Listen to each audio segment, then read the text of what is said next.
चले। बोलो ओंकारेश्वर भगवान की जय। जी ज्योतिर्लिंग के दर्शन के लिए आप लोग पधारे हैं। ये राम से 14 पीढ़ी पूर्व, राम से 14 पीढ़ी पूर्व मांधाता राजा हुए हैं।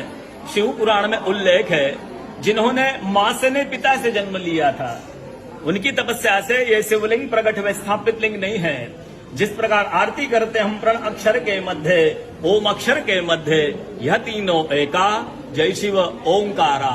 एक ही शिवलिंग में ब्रह्मा विष्णु महेश निराकार धरती से प्रकट हुए हैं। इसलिए अखंड दीप जो जल रहा प्राचीन समय से, एक ही दीपक में 3 बातियां लगातार जल रही है, ब्रह्मा विष्णु महेश की। इस पहाड़ी के ऊपर 7 किलोमीटर का परिक्रमा मार्ग है, वो भी ओम आकृति में है। जो पर्वत पे हम प्रभु के दर्शनों के लिए खड़े हैं, ये पर्वत स्वयं शिवलिंग की आकृति में है। चारों तरफ नर्मदा मैया जलहरी बनकर बह रही है।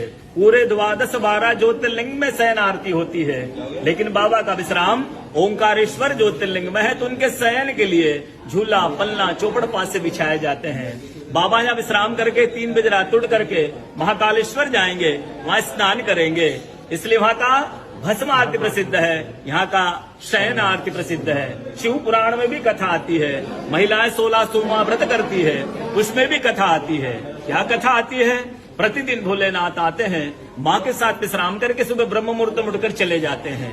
एक दिन जब भोले बाबा माँ के साथ पधारते हैं, तो माँ पुजारी से पूछती, पुजारी हमें विश्राम के लिए जा रहे हैं, ये चौपड़ पासे में किन की जीत होगी?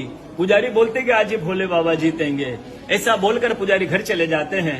भोले बाबा माँ विश्राम के लिए चले जाते हैं। सुबह ब्रह्म मुहूर्त में जैसे ही भोले बाबा माँ बाहर निकलते हैं, पुजारी द्वार पर रहते हैं। तो माँ पुजारी से पूछती, पुजारी कल मैंने आपसे पूछा था, हम विश्राम के लिए जा रहे, चौपड़ पासे में किन की जीत होगी? आपने कहा भोले बाबा जीतेंगे। भोले बाबा नहीं, मैं जीती हूँ। माँ ऐसा बोल करके उनको श्राप दे के चली जाती है। उनके तुरंत पश्चात अप्सराएं शिवलिंग पे जल चढ़ाने आती, तो अप्सराएं पुजारी से पूछती, पुजारी अस्वस्थ क्यों हो गए, आप तो ठीक थे। फिर पुजारी बताते हैं, प्रतिदिन भोले बाबा माँ के साथ विश्राम करके चले जाते थे। कल भोले बाबा माँ के साथ पधारे, माँ ने मुझसे पूछ लिया, पुजारी हम विश्राम के लिए जा रहे, चौपड़ पासे में किनकी जीत होगी? मैंने कहा भोले बाबा जीतेंगे। भोले बाबा नहीं, माँ जीत गई, माँ मुझे श्राप दे के चली गई। अप्सरा बोलती, चिंता न करो, हम अंदर जाकर शिवलिंग की पूजा करके आते, फिर इसका उपाय बताएंगे। अप्सराएं अंदर जाकर के शिवलिंग की पूजा करके बाहर आकर बोलती, पुजारी आप 16 सोमवार व्रत कीजिएगा, व्रत करते ही स्वस्थ हो जाएंगे, व्रत करते ही ठीक हो जाएंगे।